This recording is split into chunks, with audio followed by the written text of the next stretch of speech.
ఇది ఆమెకు ముగ్గురి కథ. ఆమెకు కామం వ్యసనం. ప్రతి మనిషికో వీక్నెస్ ఉంటుందంటారు, కానీ ఈమె వ్యసనం శృంగారం. ఇలా కూడా ఉంటారా అంటే ఈ స్టోరీ చూడాల్సిందే. ఉండేది స్లంలో, చేసేది కూలి పని. కానీ ఆమె అందం రవిశంకర్ గీసిన చిత్రంలా ఉంటుంది. చెమట కారుస్తూ కూలి పని చేస్తున్న ఆమె రూపం దివ్యంగా ఉంటుంది. మట్టిలో అప్సరస అని సింపుల్గా చెప్పొచ్చు. అందం కారణంగానో లేదంటే తనకు తాను అతిలోక సుందరి అనుకుంటుందో కానీ ఆమెకు నచ్చితే చాలు కళ్లతోనే మగాళ్లను పడేస్తుంది. అంత అందగత్తె ఎవరనుకుంటున్నారా? భువనేశ్వర్లోని పూలేశ్వరి స్లంలో ఉండే పుష్పలత రౌల్. ఈమె చర్మం రంగు మెరిసే బంగారమేమీ కాదు, కానీ సముద్ర తీరంలో మెరిసే తెల్లటి ఇసుక మధ్య ఉండే చామనచాయ రంగు గులకరాయిలా ఉంటుంది పుష్పలత. ఈమె తల్లి చిన్నప్పుడే చనిపోయింది. దీంతో ఆమెకు తల్లి తండ్రి అన్నీ కూడా మీనాటి పాత్రే అయ్యాడు. మీనాటి పాత్ర కూతురును బంగారంలా పెంచుకున్నాడు. ఆమె అందం చూసి మోజపడి ప్రేమించి దగ్గరి బంధువైన సరాత్ రౌల్ రూపాయి కట్నం కూడా తీసుకోకుండా పెళ్లి చేసుకున్నాడు.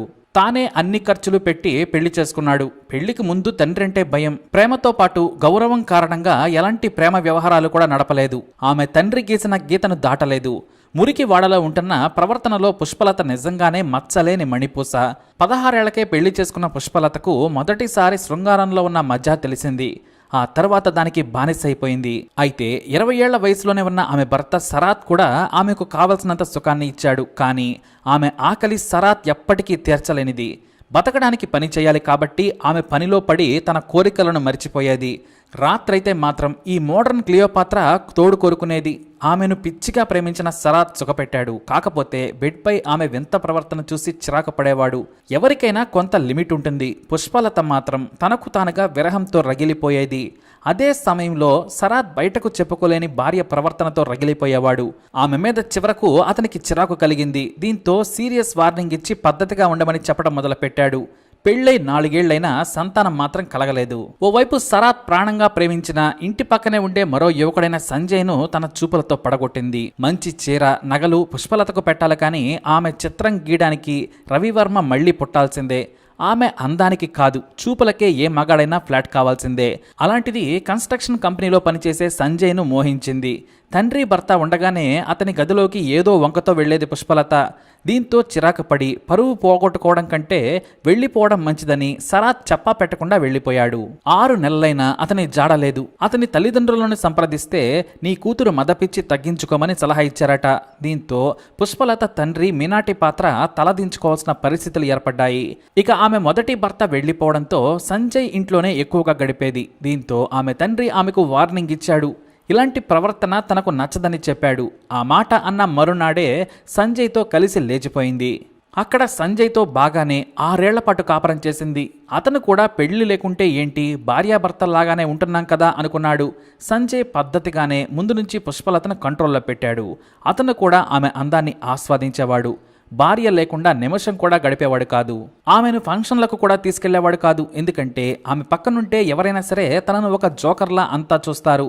మరి పుష్పలత అందం అలాంటిది. అంతెందుకు, అతని స్నేహితులు సైతం హీరోయిన్ కావాల్సిన పుష్ప నీకు లవరైంద్రా అంటూ ఉండేవారు. ఇక 6 ఏళ్లు కాపురం చేసినా కూడా వారికి సంతానం కలగలేదు.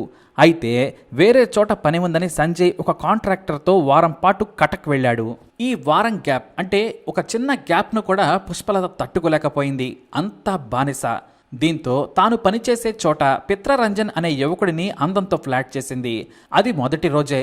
ఇక ఆ కుర్రాడు నచ్చిన 2వ రోజే ఇలాంటి అందగత్తె మళ్లీ దొరకదని డిసెంబర్ 4, 2020న బంధువులందరినీ పిలిచి ఓ చోట పుష్పలతను పెళ్లి చేసుకున్నాడు. కానీ మొదటి 3 రాత్రుల్లోనే తనకు పిత్రరంజన్ సూట్ కాడని తెలుసుకుంది.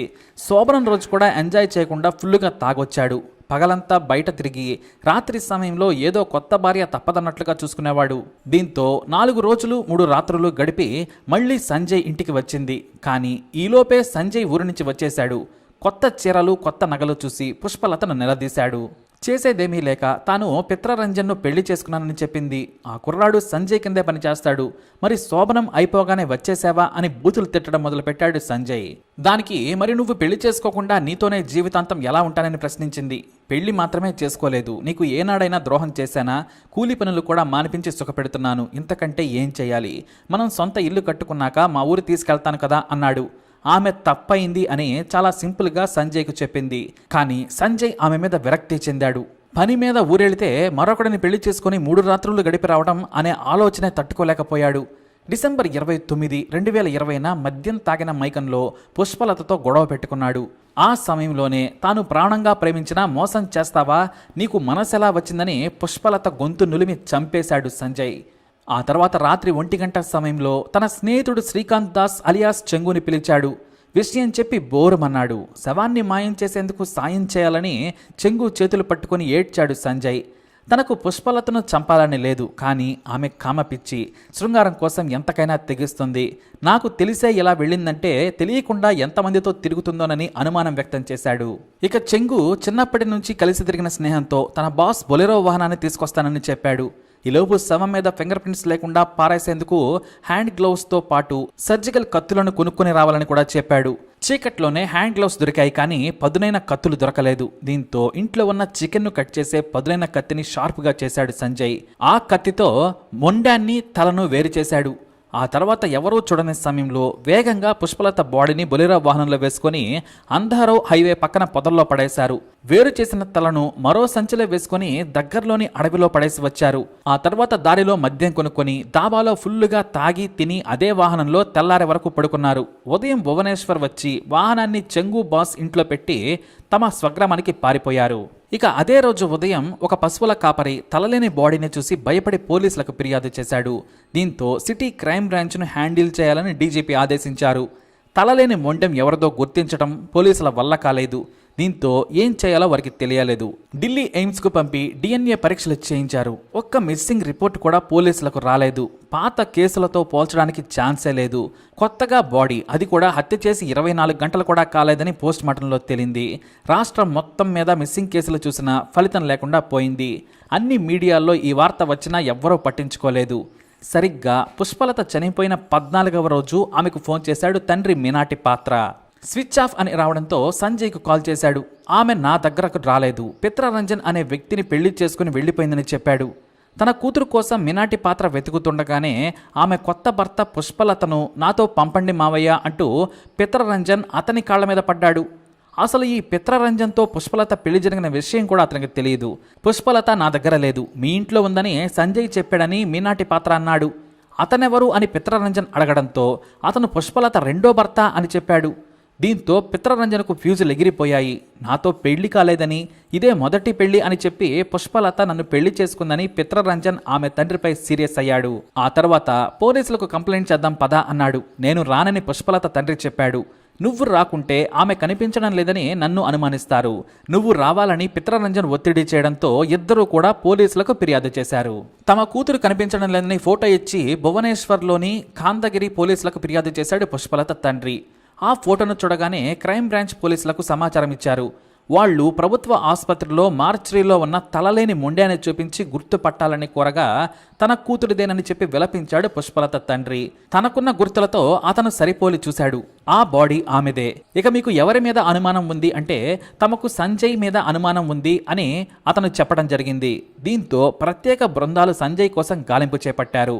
అతని ఫోన్ స్విచ్ ఆఫ్ అని ఉండడంతో అతనే హంతకుడని గుర్తించారు. 10 మంది పోలీసుల బృందం ఇంటెలిజెన్స్ సాయంతో తన సొంత గ్రామమైన దసపల్లాలో మూకుమడిగా దాడి చేసి సంజయ్ను అరెస్టు చేశారు. అక్కడే స్థానిక పోలీస్ స్టేషన్లో పోలీసులు ట్రీట్మెంట్ ఇవ్వడంతో క్లియోపాత్ర పుష్పలత స్టోరీ మొత్తం చెప్పుకొచ్చాడు. నేను ప్రేమించిన నన్ను మోసం చేసింది, ఆమెకు శృంగార పిచ్చి, అయినా నాకు అదే నచ్చింది. అందం తెలివి ఉన్న నిలకడ సహనం లేదు. కోరికలను అణుచుకోవడం ఆమె వల్ల కాదు. అయినా నేను ఆమె అందానికి మంచితనానికి మురిసిపోయి తనతోనే ఉన్నాను. కానీ నా ప్రేమను మోసం చేసిందని కోపంలో చంపేశానని చెప్పాడు. ఇక అడవిలో తలను విసిరేశానని లొకేషన్కు తీసుకెళ్లినా అది దొరకలేదు. క్రూర మృగాలు ఎత్తుకెళ్లి ఉంటాయని పోలీసులు భావించారు. మొదట తన స్నేహితుడు చెంగును కేసులో ఇరకుంచొద్దని భావించాడు సంజయ్. అతన్ని జైలు పాలు చేయకూడదని అబద్ధమాడినా శవాన్ని ఎలా తరలించావో చెప్పాలని పోలీసులు కొట్టడంతో నిజం చెప్పాడు. అయితే బొలెరో వాహనం శుభ్రంగా కడగడంతో ఆధారాలన్నీ దాదాపుగా మాయమయ్యాయి. అయితే గ్లౌస్తో పాటు కత్తిని కూడా స్వాధీనం చేసుకున్నారు పోలీసులు. బొలెరో వాహనంలో తలను తరలించే సమయంలో పుష్పలత రక్తపు మరకలు సీటు కింద దొరికాయి. క్లీన్ చేసినా అవి పూర్తిగా పోలేదు. వాటి నుంచి ఆధారాలు సేకరించి నిందితులను జైలుకు తరలించారు పోలీసులు. అయితే పుష్పలత అంత్యక్రియలకు మొదటి భర్త శరత్, కొత్త భర్త పిత్రరంజన్ కూడా హాజరవడం విశేషం. అలా ఈ శృంగార దేవత కథ విషాదంగా ముగిసింది. మరి ఈ మర్డర్ క్లియోపాత్రపై మీ అభిప్రాయాన్ని కమెంట్ ద్వారా తెలియజేయండి. అలాగే ఇలాంటి ఇన్ఫర్మేషన్స్ కోసం ఈ వీడియోని లైక్ చేయండి, షేర్ చేయండి, మా ఛానల్ని సబ్స్క్రైబ్ చేసుకోండి.